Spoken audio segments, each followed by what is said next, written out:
Welcome, people, ladies and gentlemen. This is episode 13 of What's Your Story? And my name's Hans. I'm your host. And this way, I think, on the replay, this way, live. This is Minja. Minja is from Finland, and she's my guest today. However, she resides in London, England. UK, I think they still call it UK. This is my show where I talk to guests about some of the struggles that they've been through to find their strengths in order to go on to their successes. With that, Minja, welcome to the show. Thank you very much. Thank you for having me. I'm stoked to have you on board and to have you as my guest. Thank you. So, I don't know if you've seen any of the shows, but I haven't. I'm so excited about having you on for the bulk of the show, but also for my final part, which I ask a mystery question, and you have to give us some answers. So I'm looking forward to hearing. I'm looking forward to hearing your answers. That sounds like fun. Just saying. So yeah. So okay, now I'm a bit concerned. You'll be fine. So, Minja, tell us a little bit about yourself. Tell us, what do you do? Well, you already told a bit of my background. Right now, I'm starting quite a few new ventures. I can actually tell a bit more about them in detail once I'm done with my story. But basically, I do social media and business strategy. I work mainly with artists in the music industry and tattoo industry. Tattoos. I'm guessing you have tattoos? I do not. I have a few, yes. How many do you have? That's a difficult question. Like, does it count? Like, does it count as one tattoo if I have a full sleeve? Oh. Or is it like, because I don't know how to answer that. That's a good question, because I would imagine if someone said how many tattoos you got and they said they've got a sleeve, they'd go, well, one, but maybe not, because there's lots. Because you don't sit it all at one time, do you? Well, I hope not. Oh, I kind of did. So I would say that it's one, but it also has another thing in it. So I don't know. Then I have something on my leg and on my other leg, and then I've got something on my stomach, and then I got something on my neck, and yeah. So maybe a tattoo is like if someone says how many tattoos you've got, maybe it's how many sittings you've had. Let's go with that. Let's make that the rule.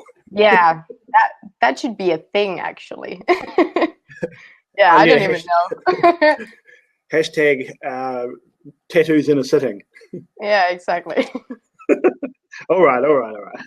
So, Minja, you were saying you've got some plans and some ventures that are going on. Before we get to that, tell us a little bit about you, about some of the things that you have been through and pushed to the side in order to, because we all got stories, and personally I know your story already, but for those who are listening or watching out there, who is Minja? What are some of the things that you've been through in order to go right, that's it, I'm out, I am now chasing my dream, as it were? Oh my gosh. Where do I start? Okay. Well, I'm just gonna make my background story a bit quicker, because otherwise it would take like, I don't know, 3 hours. I've been through a lot. So, but like you said, I grew up in Finland. I just recently moved to England, and just a few months ago to London, UK. But yeah, basically my biggest hero when I was growing up was my dad, who is an entrepreneur, and that's obviously why I'm all about entrepreneurship and wanting to start all the new ventures and stuff, because I always went with my dad to his gigs and stuff like this. Like, by gigs I mean that he was a plumber, not an artist. But yeah, So I used to help him at the construction site. So by the way, if you have a problem with your toilet, I'm probably the girl to ask how to fix that. Yeah, you learn stuff when you work with your dad in construction site when you're 6 years old. So Nice. Yeah, but I had a really nice childhood. I always had friends around. My mom used to actually look after a lot of like our neighbors' kids and stuff like that. So that's probably why I'm such a social animal these days. I'm not really a loner. I mean, I kind of am, but then not again. But yeah. Then I think that what I want to mention is that when I was 6 years old, I was diagnosed with type 1 diabetes, which is completely different from type 2 diabetes. If you do not understand the difference, there is this website called Google, and you can actually go to that website and type there like type 1 diabetes, and then you get a lot of different websites where you can read what it means. I'm not going to go too deep into that subject, but the best way to piss off a type 1 diabetic is to actually say like, oh yeah, my mom has it too, it's like type 2. Oh really? So in a nutshell, for those who don't know, what's the main difference between type 1 and type 2? Well, the main difference is that in type 1 diabetes, you have these cells in your pancreas, which your own body kind of destroys. Okay. Whereas in type 2, your body actually produces insulin, but it can't use it. So you can see there's a massive difference. That's a huge difference. Yeah. And type 1 diabetes is usually completely if your parents have it, you have a 50%.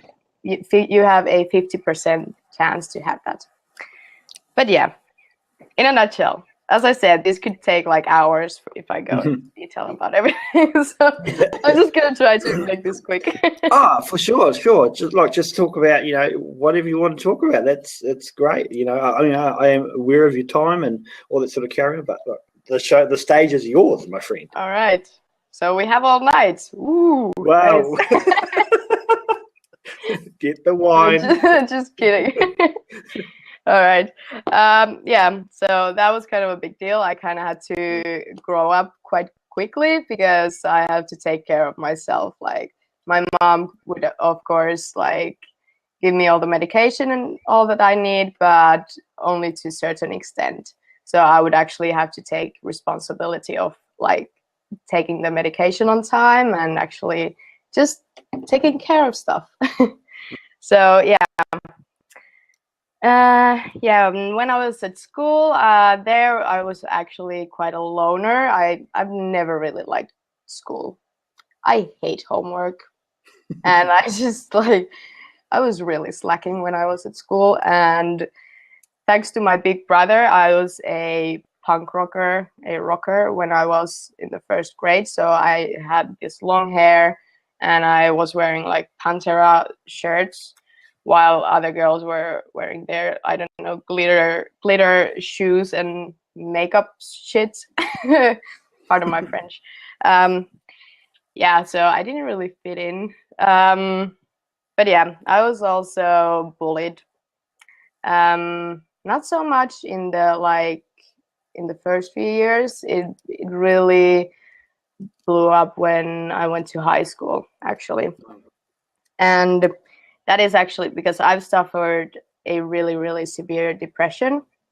And for years, I was actually very ashamed to say that, because I thought that is something to be ashamed of, or something to actually hide or not talk about, that it's a taboo, as it is in most of cultures. But I want to share that. And I want to share a bit of background, what triggered that. So yeah. When I was a teenager, I lost a very close friend of mine in a car accident, and that was very difficult for me. And at the same time, I also lost my grandmother, who was like very, very dear to me. She was very close to me.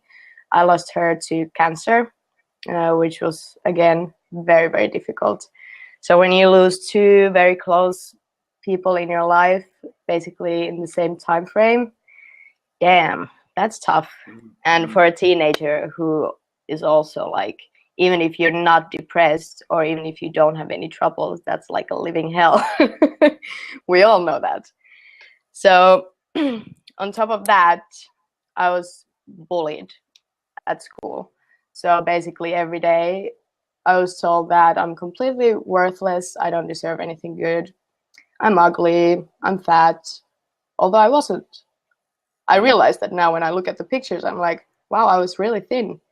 Why did they call me fat? Yeah. But anyways, it was a very, very difficult time for me. Absolutely. You know, you're going through the bullying at school, you've lost a loved one and your grandmother, and you know, you've lost a loved one, a very close friend. You know, it's got to be hard. It's got to be hard. Yeah. But then something good happened. I kind of fell in love. Well, at the moment, I thought that was a good thing. Yeah, we all know how that's how the story goes. Oh yeah, life is amazing. You fall in love with someone, he loves you back, and yeah. Anyways, what happened was that he was the first one to basically pay attention to me, to actually say that, hey, you're actually beautiful, you're smart, you're amazing. So yeah, of course, I'm gonna like that person. But honestly, I still don't know if I really loved him, or did I just like him for saying that to me. Yeah. But yeah. Anyways, in the end, this guy turned to be probably the worst thing and the best thing that has ever happened to me, because he was very, very narcissistic and very abusive, not only mentally but also physically. And I stayed with him for 4 years, and I remember the moment when I actually realized what an asshole he is.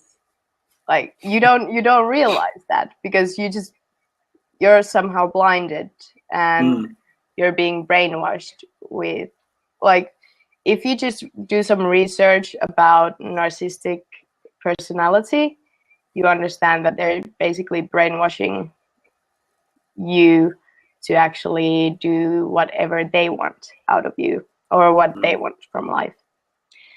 So yeah, I remember the moment. I can't even, but the funny thing is I can't remember what he said, but I remember being on the phone with him and he says something to me and I go like, what the actual fuck are you doing with this guy? Like, what are you doing?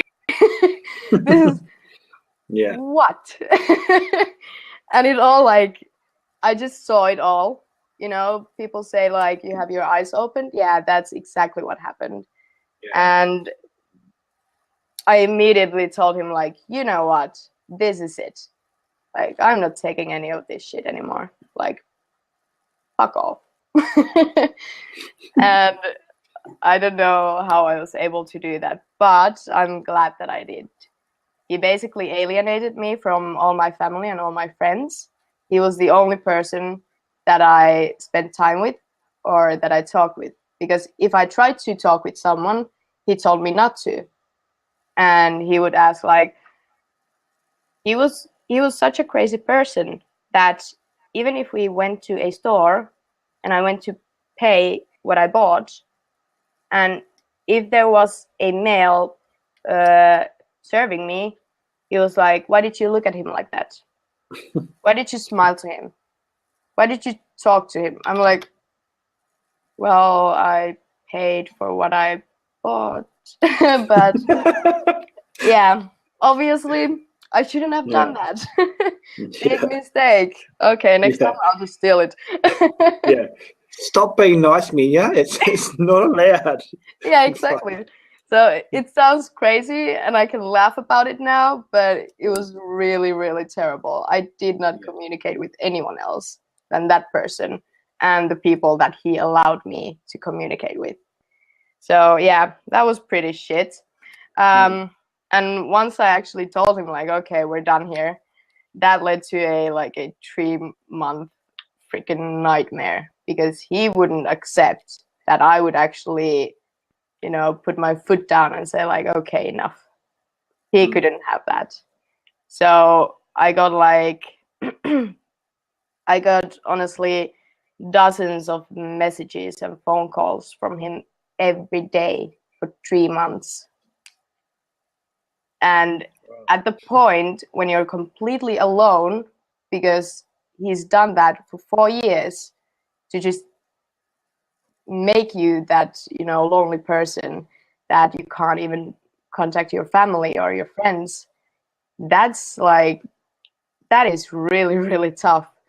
And obviously you can imagine that I had been suffering from depression for quite a few years at that point, but I never had help for that. Because first of all, I was ashamed. I didn't want to admit that I have a problem, because I thought that it's something that's my fault. Although now I understand that it's definitely not something that I can control. But yeah. Anyways, finally he gave up. Thank God. Yes. Win. Probably because I told him like, okay, one more fucking phone call and I'm calling the cops. Yeah. But yeah. But I was like, work. I was completely alone. I've never been that alone in my life. And I had no idea what to do, because what he made me feel is that I am absolutely worthless. I can't do anything without him. And like, I have no skills, I have no brain, I'm not smart, I'm not intelligent, I'm nothing, especially without him. So, yeah. What happened next? I tried to kill myself. Yeah, that's no fun. I actually did that 3 times, and third time is a charm. I actually succeeded. Well, obviously not very well, but I did manage to kill myself. I was clinically dead for 34 seconds. And this leads to another thing, which is music in my life. Because a lot of people say that, oh, music really saved my life. No, not really, but it really saved my life. Because I was thinking, when I overdosed on like all the pills I could find, I just basically took everything. And I thought like, well, the best way to go is probably just listen to my favorite music while I fall asleep, and just that's it. And yeah, and funny thing is about Finland is that because I was living in Helsinki at the time in Finland, the funny thing about Finland is that people are very easy to complain about noises coming from the neighbors, which is now a blessing. I can see that. Yeah, Heini knows what's up. So I was there in my flat alone.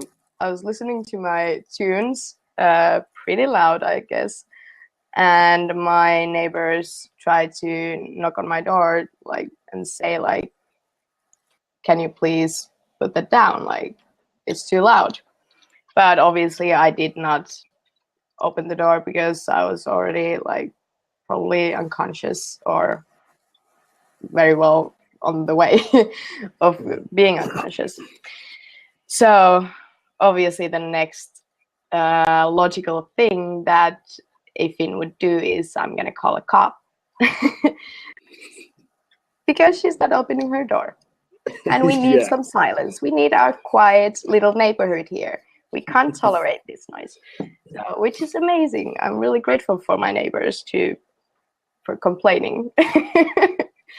Because when the cops came, they thought that, well, obviously there's something wrong.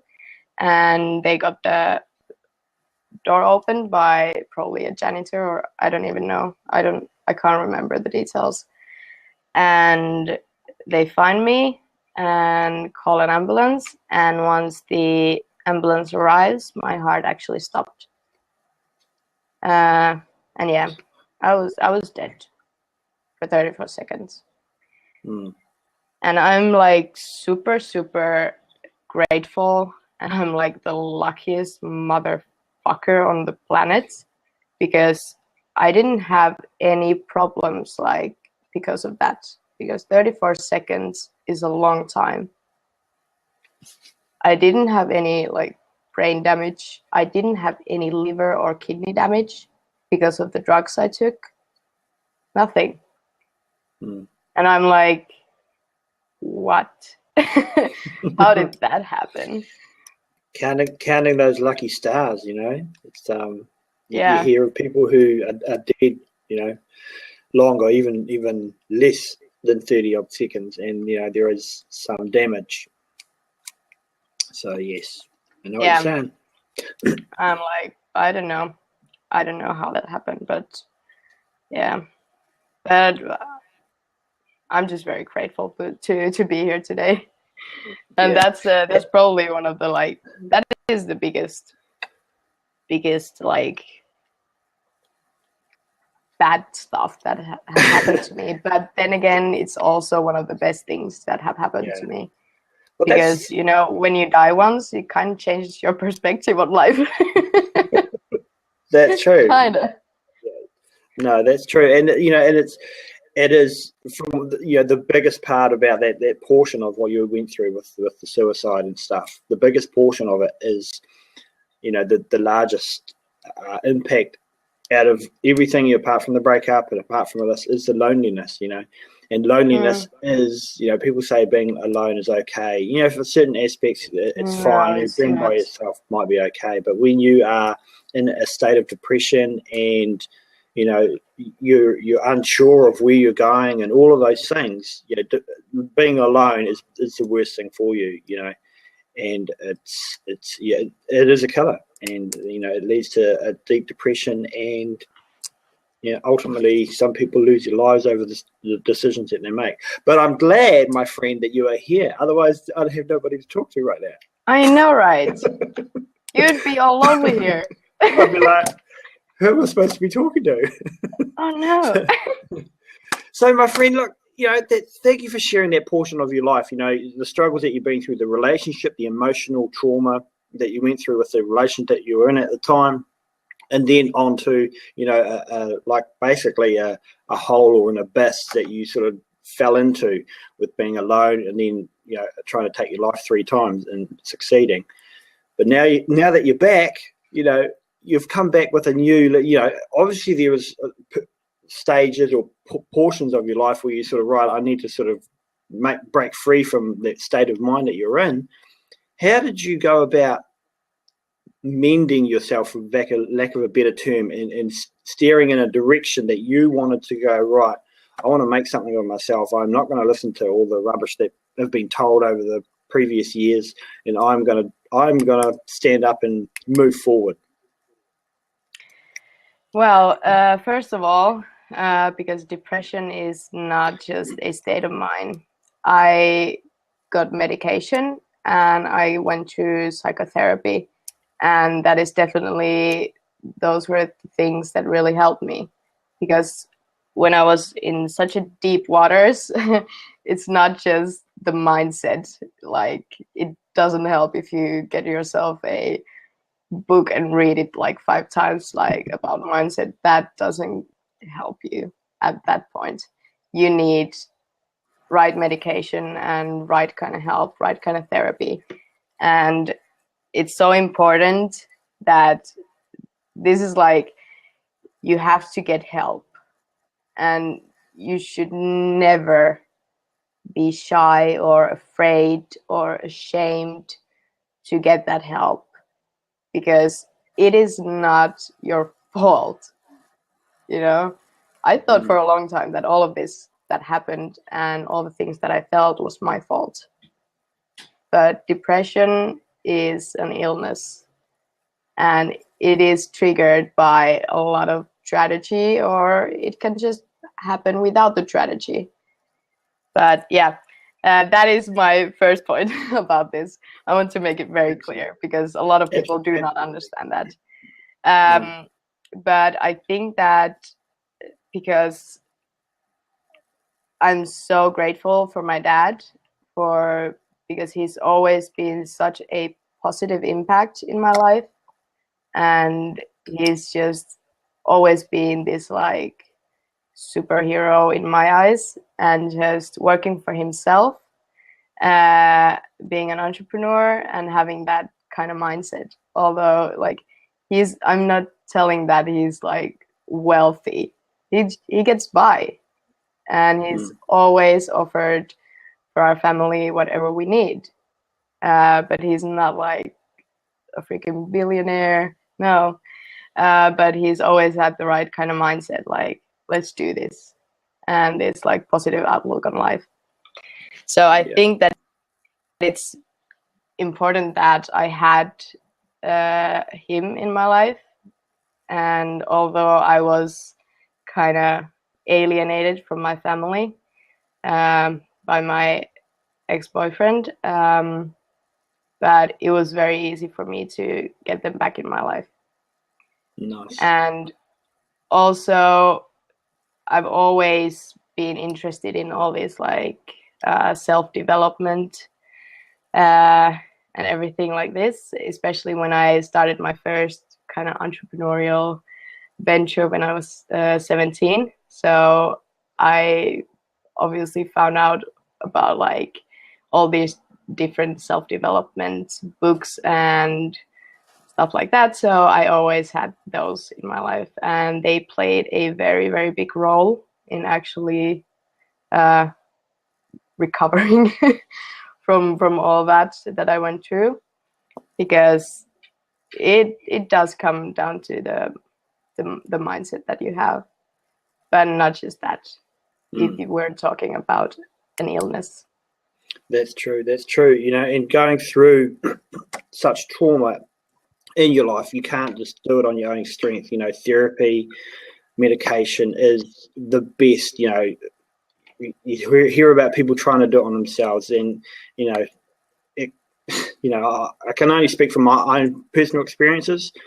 And you know, medication wasn't for me, but therapy was. You know, therapy coming out my ears. You know, I'd be like 4 or 5 hours a week just talking. it was ridiculous, but it was a good thing. You know, being able to talk about some of the hurts and the trauma that you go through is so important, because it actually releases that sort of I don't know, that depression as such. You know, sharing. You know, you hear the term. A problem shared is a problem halved. So the more often you're able to talk about it, the more self confidence you begin to have in yourself. There you go. Yeah, absolutely. I totally agree with you. Totally agree with you. So, my friend, what's happening? How have you've gone? I want to see how you got into that new. How have you sort of come away from that? And now pursuing, like, I mean, I haven't even mentioned that you've got like a bazillion degrees and whatever, you know. I'm like, how has that all come about now? How has that changed? How, you know, what was that changing point for you? Oh dear. Okay. Well, just highlights. It's fine. Oh wow. Well, like I said, I've always been very entrepreneurial, like spirited social animal.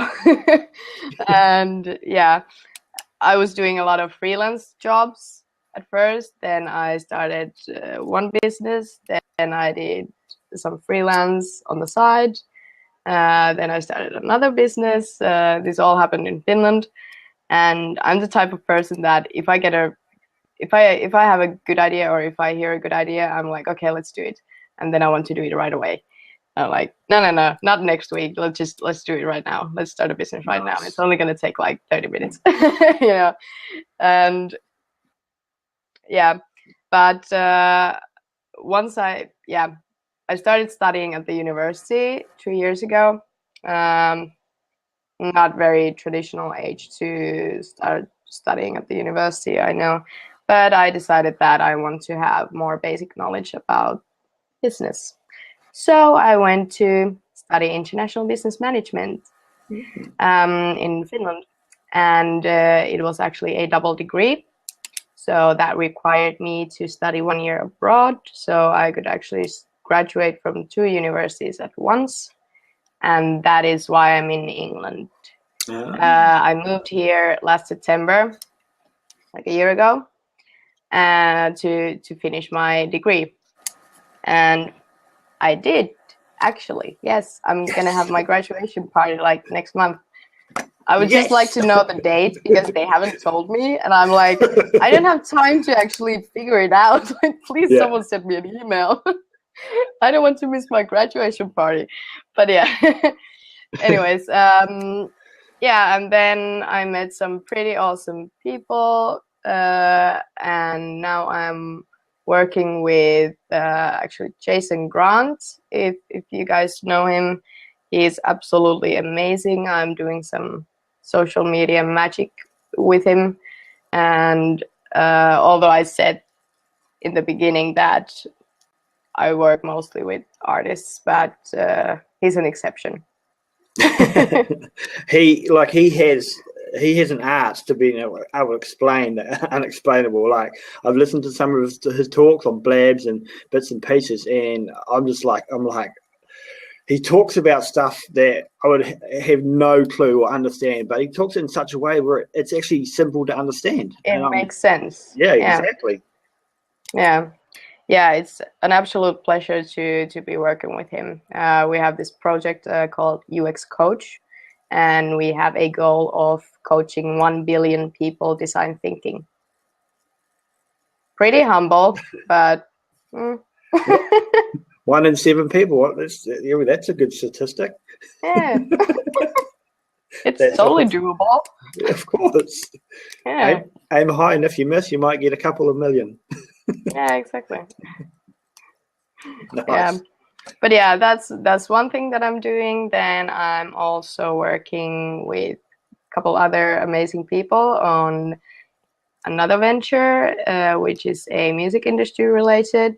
I can't really talk too much about it yet because we're still in a very beginning. But my main focus right now is to help different artists in music and tattoo industry with their social media. And not just that, I do quite a lot of other stuff especially for musicians, because I worked in the music industry for quite a while. I've done tour and road managing, and I've just I've just done a lot. Nice. So yeah, I mean, you're an entrepreneur. You have to be doing lots. It's just kind of it's in your blood.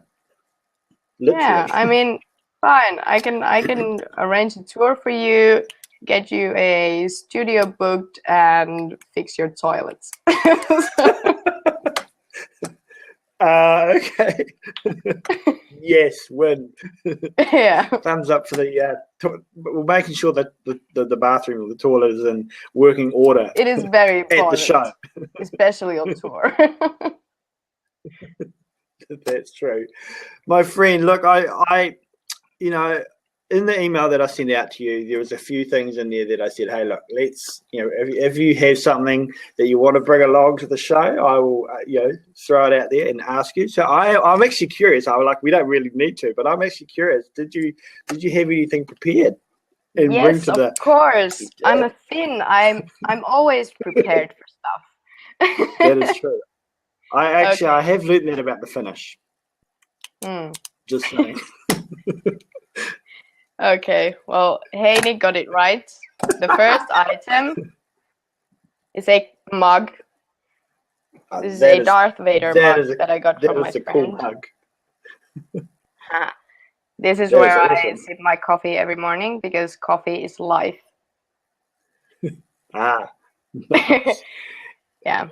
Also, Darth Vader is life. That is also why I wanted you to put that Yoda quote. Oh, absolutely. Over there, because I love Star Wars. I've always loved it. I love the characters. I love absolutely everything about it. The music, the directors, the actors, everything. Nice. Yeah.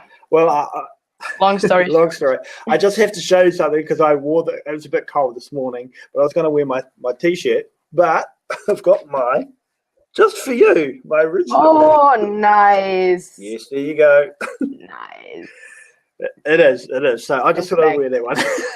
That's a special wearing of my t-shirt for the show. Right. Okay. Stop. So let's move on to the final segment because I know I'm aware of times and we've got to be out doing things. My kids will be up soon anyway. Yes. So as part of the show is like called the 10-second game. Oh, 10 second. We'll go with the 10-second game. So what it is, while I get my phone ready, is I'm about to ask you a question. Now that question, you look somewhat surprised. I'm just thinking like, oh my god, 10 seconds. That's like Snapchat. Should I snap it? I'll snap it. Okay, you can snap it. So I'll get my wee timer ready. And it is, I'll ask you a question, start the timer and go.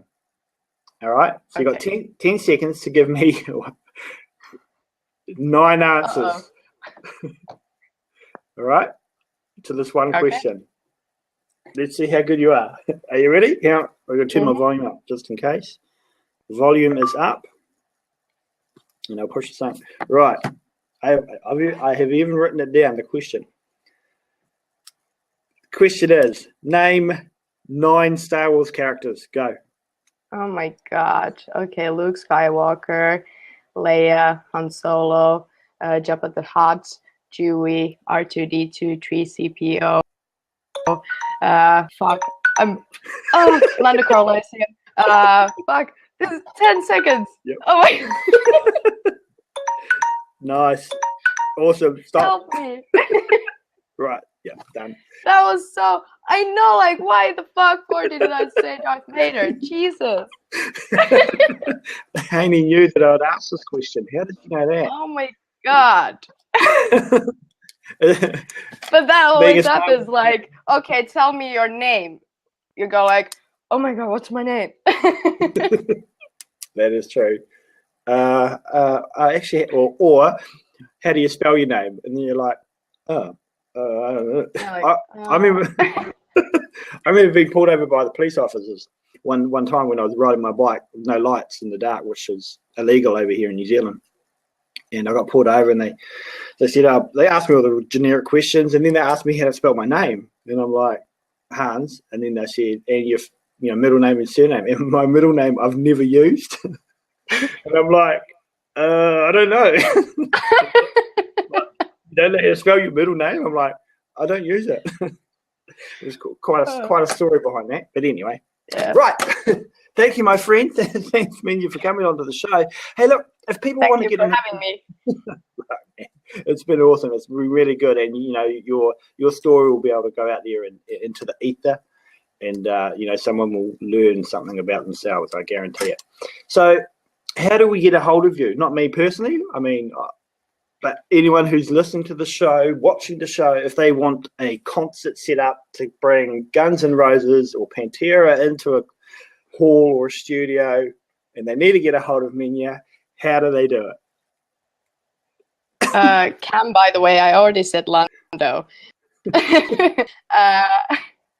Well, you can contact me through any social media. Just check my handle here, Minja Smura. You can just read it. Just type it. Let me type it actually.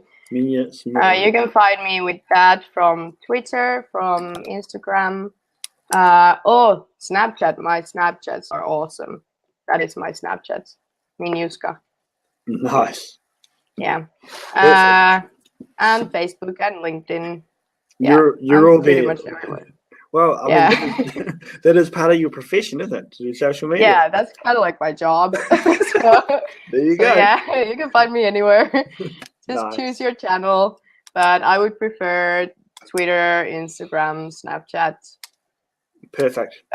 Because on Facebook I only accept certain people, not everyone. So that is true. Also, my website. That should be a nice touch. That's a good idea. That is my website. Minja.me. Very easy to remember. That's super easy. Yeah, I love it too. Like, Yeah. why don't I get something Yeah. like that? And if you want to send me an email, it's minja@minja.me. Very complicated, I know. It's like, oh, I forgot your email. Like, oh, did you forget my name? That's true. Very true. All right, my friend, we'll wrap up here. And look, for all those who tuned in or have tuned in or are tuning in, look, thank you so much for coming by, stopping by for What's Your Story, and listening to Minja with her story of struggles and moved on found her strength and is now succeeding in everything that she does. And Minja, I love for you to end with a quote as we sign off, and I will see you guys next week on What's Your Story. But Minja, you have the last word. Well, I'm gonna use the one that you already know. Do or do not. There is no try by Yoda. Because that's what it's all about.